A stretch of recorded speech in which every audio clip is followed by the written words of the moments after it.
नमस्कार। श्रीरामचरित मानसरे पक्षीराज गरुड़ंकर प्रश्न काकभूषुंडी महाराज को आज से 7टी प्रश्न आम आलोचना करिबा। प्रथमे जानिबा भक्ति कौन।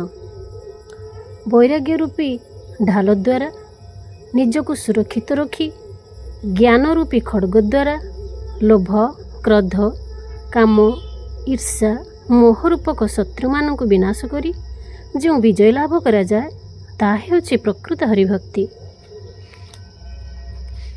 तो यह शुणी पक्षीराज गरुड़ प्रश्न पचारिचंती। प्रथम प्रश्न है प्रथम ही कहु नाथ मति धीरा सब ते दुर्लभ कवन शरीरा। अर्थ केउ शरीर सबुठारु दुर्लभ।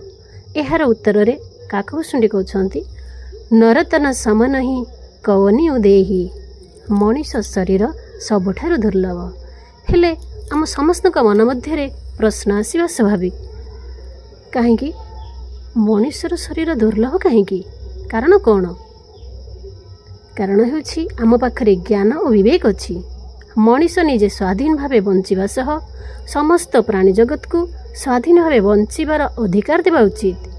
विवेक सह परिवेश को सुरक्षा दे पारिले मनीष शरीर दुर्लभ हो पारिबो। द्वितीय प्रश्न बड़ दुख कवन सुख भारी सौ संक्षेप ही कहो विचारी। अर्थ सबुठारु बड़ दुख कौन और सबुठारु बड़ सुख कौन। दुईटी प्रश्न पचारिचंती पक्षीराज गरुड़। एहार उत्तर रे काकभूषुंडी कहइचंती न ही दरिद्र सम दुख जग माही संत मिलन सम सुख जग नाही। जगत रे दारिद्र्य समान दुख नाही। ताहले मनरे प्रश्न आसे दरिद्र किए जार आशा बढ़ी बढ़ी चली थाए जेते पाइले भी तार मन तृप्त हुए नाही से हेउछि प्रकृत दरिद्र। ताहले आशा करिबा कोन भूल ना। पिलाटी पाठ पढ़ुची तार उच्च आशा अछि। माळीटी गछ लगेइची तार फूल फुटिबार आशा अछि। शिक्षक विद्यालय रे पाठ पढ़ाती से भी आशा करिथांती शिष्यटी दिने सफलता पाऊ। आशा तो रहिबो हेले आशा पई आमे पागल हेबा उचित नुहे। कर्म करिया को पड़िबो। आमर कर्म आत्मज्ञान आसीथिबा दरकार काहारी बाध्य बाधकतारे नुहे। प्रथमे ज्ञान परे कर्म। आत्मज्ञान जो कर्म उठे ताहा निश्चित संपूर्ण हुए। तृतीय प्रश्न रे से कहिछंती संतंकर साक्षात लाभ सबुठारु बड़ सुख। सबुठारु बड़ सुख कौन प्रश्न थिला। तो उत्तर रे से कहिछंती संतंकर साक्षात लाभ। संत और असंत आंक मध्य प्रभेद कौन। पुणी चतुर्थ प्रश्न पचारिछंती मनरे पुणी प्रश्न आसे ताले संत किए। जदि संतंकर साक्षात लाभ सबुठारु बड़ सुख ताले संत किए। संत सहई दुख परहित लागी पर दुख हेतु असंत भागी। अन्यर हित लगी जे दुख सहंती से संत किंतु अन्य को दुख देवा लगी जे दुख सहंती सी हेले असंत। पंचम प्रश्न सर्वश्रेष्ठ पुण्य कौन। उत्तर थिला अहिंसा परम धर्म। आत्मज्ञान सबुठारु बड़ पुण्य अटे। मु स्वयं को जानीगले निजर हित करने सहित अन्यर हित मध्य करिवे। निज पुर भावना रहिबो नाही। हित हेबो तो समस्तंकर हेबो। यह हेबो सर्वश्रेष्ठ पुण्य।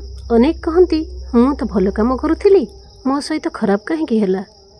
जगत रे दुई प्रकार लोक अछंती होश और बेहोश। बेहोश ही जदि तुमे भल काम भी करुथाओ कष्ट पाइबो। सबुकिछि आत्मज्ञान सहित हेबा दरकार। मो काम को बुझिबा पई जदि मो चारि पखरे बुद्धिमता नथिबो अर्थ बुद्धिमान लोकर अभाव थिबो ताहले ता मो पई खराब हो। ताले धर्म काहाकू कहा जाए। धर्म परंपरा किंबा वेशपोषाक नुहे।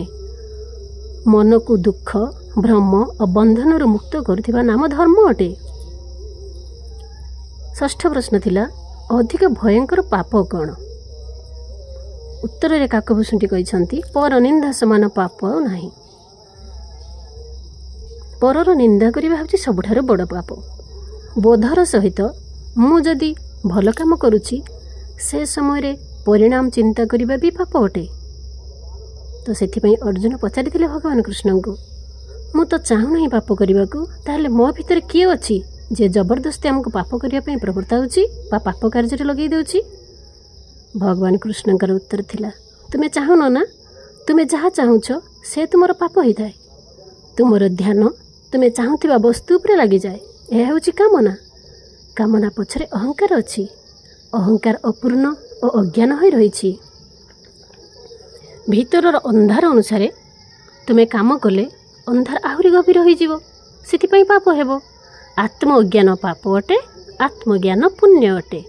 ସପ୍ତମ ପ୍ରଶ୍ନ ଥିଲା, ମାନସିକ ରୋଗ କ'ଣ? କାମ, କ୍ରୋଧ, ଲୋଭ, ମମତା, ଈର୍ଷା, ଅବିବେକିତା, ମନର କୁଟିଳତା, ଅହଙ୍କାର, ଦମ୍ଭ, କପଟ, ତୃଷ୍ଣା, ଏହାକୁ ମାନସିକ ରୋଗ କୁହାଯାଏ। ତୃଷ୍ଣାକୁ ତ୍ରିବିଧାୟସଣା କୁହାଯାଇଛି। ଗୋଟେ ହେଲା ସୁତେଇଷଣା, ବିତେଇଷଣା, ଲୋକେଇଷଣା। ସୁତେଇଷଣା ଅର୍ଥ ପୁତ୍ର, ବିତେଇଷଣା ଧନ ସମ୍ପତ୍ତି, ଲୋକେଇଷଣା ସମ୍ମାନ ବା ଲୋକ ପ୍ରତିଷ୍ଠା ପାଇବାର ଇଚ୍ଛା। ଏହିସବୁ ରୋଗରୁ ଯଦି କୌଣସି ଗୋଟିଏ ବି ମନୁଷ୍ୟକୁ ଧରିବ ତାହେଲେ ତା'ର ଜୀବନ ନର୍କ ପାଲଟିଯିବ। ଧନ୍ୟବାଦ।